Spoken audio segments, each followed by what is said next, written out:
السلام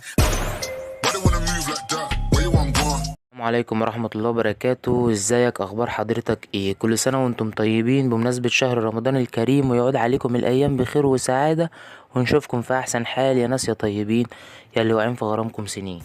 طيب يا سيدي شكرا كفايه. نخش يا صاحبي. تعال اقولك يا صاحبي على الحاجة اللي هتخليك تربي في بولا. ايوه يا صاحبي، زي ما بقولك كده والله العظيم. راجل من غير حلفان ما باين على وجهك. من قديم الازل واحنا بنقول ما ينفعش تربي في بولا، وللاسف اي حد اول مره يربي بيجيب بولا ويحط فيها سمكتين حجمهم اكبر من البولا، يقولك السمك بيموت بسرعه. انت بتتكلم جد؟